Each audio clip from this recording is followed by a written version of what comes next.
Whew, okay. I am, excuse me, sorry. What's up, y'all? What's good? Whew, I am just, I'm trying to keep down just a ton of emotion. It bursted out of me not too long ago. I'm still riding on cloud nine. Um, I do apologize for last week. Definitely there's been a lot going on in my life, a lot of moving pieces, a lot of transitions, moving parts, and you do have to you'll learn to just give time and space to each individual thing, and sometimes yes, something might end up falling by the wayside, completely unintentionally, but okay, I am on a million right now because okay, y'all know I'm from New Jersey, right?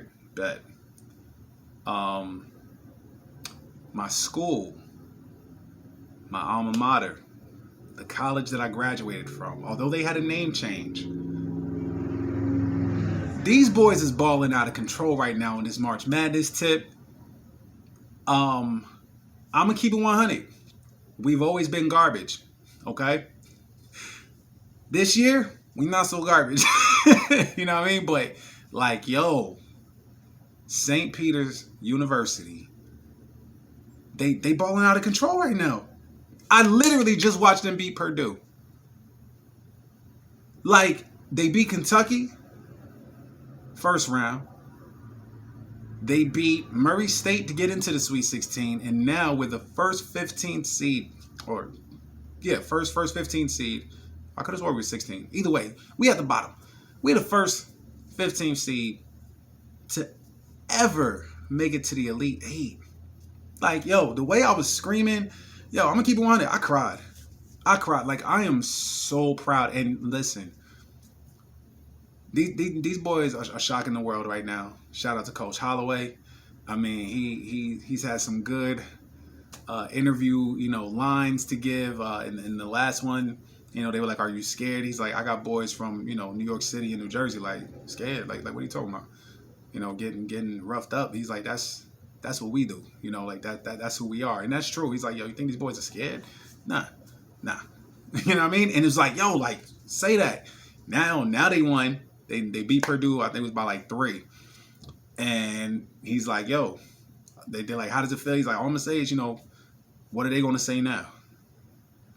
You know what I mean? And some people are like, oh, they being cocky now. They being cocky. They about to get blown out. And it's like, yo, they beat the number 2 seed, the number 7 seed, the number 3 seed, all while staying at the bottom of the ranks. Even coming into the Sweet 16, they were listed at the bottom, the absolute bottom. But yo, when you watch them play ball, though, man, yo, the way they execute defense, offense is very efficient. I mean, like them rankings really don't mean much, but they literally just made history.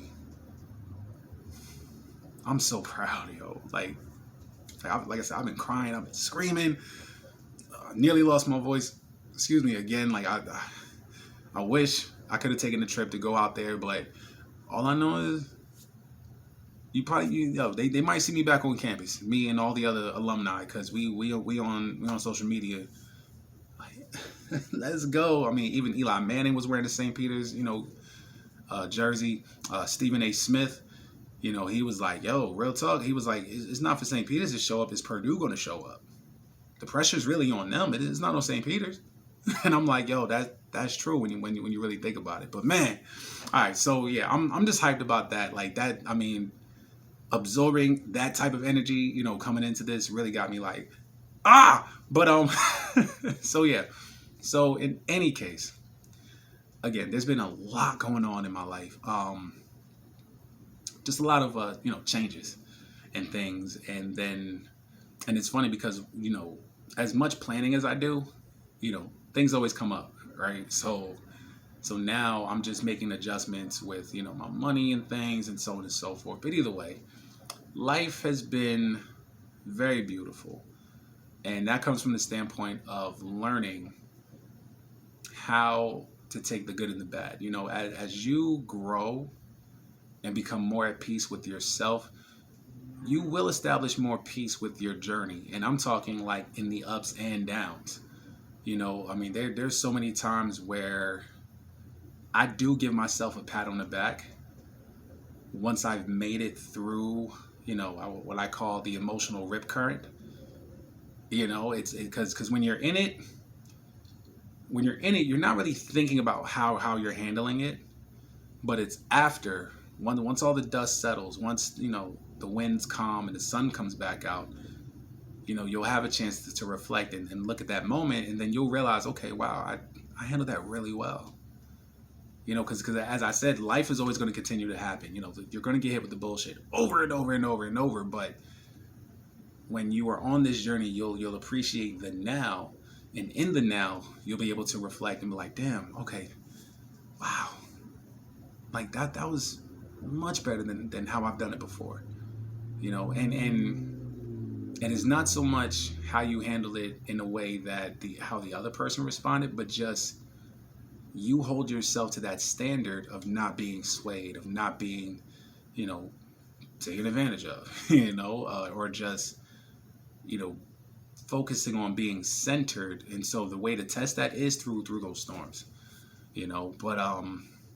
but yeah, like this is, like I said, I know I say this a lot, but this has been just such a beautiful journey for me. Just learning. Essentially, I'm relearning myself. I am, and I think some of my new frustrations are just in dealing with people who are still attached to the old me, or for those who still see me as the old me, and it's like, and it's not that I go out into the world, looking for their acceptance of it. It's just when you see how they operate, and the things they say, the things that they do to try and move you, to try and sway you, or they make mention that essentially that's still how they see you, it becomes just a little like disappointing, because it's like, damn, like it's not that I'm not upset in the sense of, oh wow, you don't see the new me, but it's like it's a big level of empathy, like, wow, you are completely eliminating yourself from the beautiful experience that is me, and again, and that's not coming from a cocky place. It's just I'm that confident in myself. I love myself that much. I love who I'm becoming. I love who I've become already. So it just, in those moments, it's like, damn, like I'm really dope, but I no longer need any specific person's acceptance of me. It's just like, damn, like you really do get in your own way. Like that's sad. And of course it allows you to see people clearer. And more importantly, even when I speak, I've noticed I calm people down almost like immediately. I mean, they'll be on 100, I'll be on 2. And you'll notice this a lot with women, because like I'm gonna keep it 100. Like they know, they trust me. They know. Okay, let me repeat that. They know when they're being mean. They know when they're being loving. They know when they're being a total B. They know. They know. They don't care. They're driven by their emotions. Whatever they're going to do and say is whatever they're going to do and say. But what they do respect is when a man can be centered and just completely himself, unswayed, unmoved. Because at the end of almost all those interactions, or at some point after the interaction, there'll be a moment of, hey, yeah, I was out of line. Trust me. And thing is, and before understanding that, I lived a life to where I felt like I had to try to explain, what they did wrong and how it affected me. And no, you did this, you did. Nah. Don't waste your time and your energy, because the more you try to convince, the more of how you're behaving in that moment. Sorry, I had to really think of it. So how you're behaving in that moment and trying to convince becomes more of the reason as to why they're like, all right, whatever. So it's like, yeah, just, I mean, for lack of a better term, play it cool. because most of all that stuff that has nothing to do with you. You know, and the more you become centered in understanding yourself and healing from your own traumas, you can identify a person's trauma response and like, damn, like that, it really sucks that you live this way. It really does. Like, and of course, and you'll be able to speak clearer and communicate better. Like, I've gotten so much better at how I communicate things, you know, like literally to be able to explain things. And then, you know, in the middle of a conversation when someone's like, no, it's like, whoa, no, like, it's like, hold on, that's not what I'm saying. What I'm trying to say is this, you know, and be able to break it down better. And you get more moments where people are like, oh, okay, so that's what you meant. Yeah. But before that, when you're just an emotional fucking wreck, like you can't really explain things clear, or at least in the state that you are, you won't be heard. You won't be. But it's just funny how when you don't care if someone hears you or not, everybody hears you. Like, that's so weird, right? But yeah, man. But either way, like I said, there's been a lot going on. My daughter and her mother, they ended up getting a new home. They just moved in. Was it yesterday? Yeah, it was yesterday. So of course, had to go through just a bunch of stuff. Pretty much I had to leave work early yesterday, sign some paperwork, because technically me and her mother, we are, you know, still married. It is what it is. Definitely be getting a divorce soon. But yeah, like, I mean, there was just so much going on. And it was funny because the realtor, you know, like I'm talking, so my car had a flat. I had to take it to the shop that day. And so he came to pick me up to bring me to the office so we could sign the paperwork. And it was just funny because, you know, he already knows most of the situation because, you know, he's been dealing with, you know, Liz. And so literally, you know, going back and forth, we're talking. He's like, yo, like you're a cool guy. I was like, yeah, I know. Trust me, I know. Really? See, sorry, I just got a text message from my mom. So after St. Peter's 1, I was trying to call my mom. My mom's phone was going to voicemail. So I'm assuming she went to sleep. Now she texted me talking about, go St. Peter's. Yeah, you know, your uncle, he usually gets tickets to the Final Four. And I'm like, no, I know. They in the Elite Eight. Like, we got to get, so we got three games, 2 games to get to the championship. But we got just 3 more games to win it all. So we'll see. And yo, there's a lot of people in that bandwagon. But either way, so I was talking with the realtor and everything else. He's like, oh, you're a really great guy, blah, blah, blah. You know, what happened? Kind of explained things. He's like, that sucks. I'm like, yeah, it is what it is.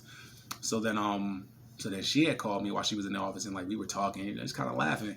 And he was like, so like, y'all are cool. And I was like, yeah. He was like, huh. I was like, you know, that's what it is. So later on that day, he had a conversation with her. It was like, you know, Preston's a really great guy, blah, blah, blah. She's like, listen, like, you know, we're better off as friends because we don't work well together and all this other stuff.